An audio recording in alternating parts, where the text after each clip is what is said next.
It's a pleasure to be here. Thank you so much for having me. I started following Greece since 2021. And this has been the period when the sun has been shining again. Michalis and Jean-Chic emphasized that Greece, in some respects, has been going from strength to strength economically. The number of people in jobs is close to an all-time high. Greece has been growing pretty exactly twice as fast as the rest of the euro area over the past couple of years. And the decline in deficits and debt are much faster and much larger than what many people thought possible. But also, as already was emphasized, the gaps in wages, in income, and in productivity, the things that Greek citizens care about, remain large to the rest of Europe. And so, for that reason, one question has been nagging me lately, and that is, what would it take for Greece to grow at 4 or 5%, and not the 2% that we've seen more recently? And here I would like to start to formulate the beginning of an answer. And in doing so, I would like to zoom in and double-click on the composition of businesses in Greece.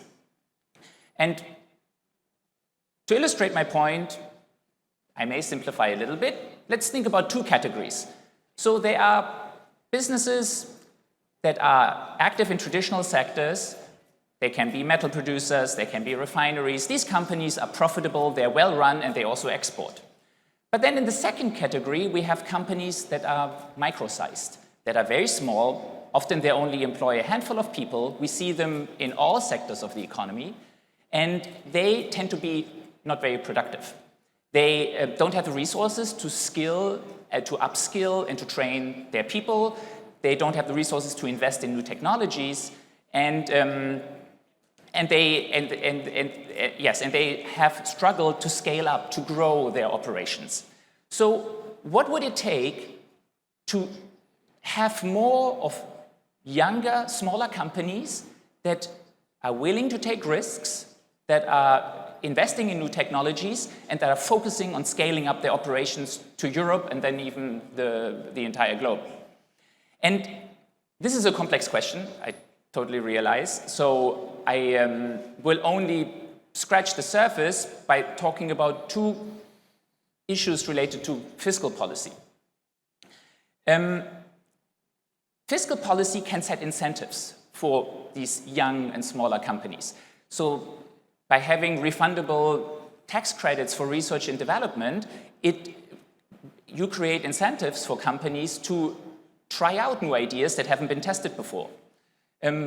Accelerated depreciation schemes can create incentives, especially younger and smaller companies, to invest in new capital, in equipment. And again, that's going to have large effects on their general productivity. I'm not saying this will be easy. I'm not saying the success will come overnight. But at the same time, I'm quite encouraged by success in an area that is related to the issue of very small and micro-sized companies. And Jean-Chic already mentioned it, Michalis as well, on tax evasion. Many years ago, people would have thought, no, tax evasion is a central part of the way businesses operate in Greece. There's not much that we can do. But by some metrics, tax evasion has declined by more than 50% over the last couple of years. That is a fantastic achievement.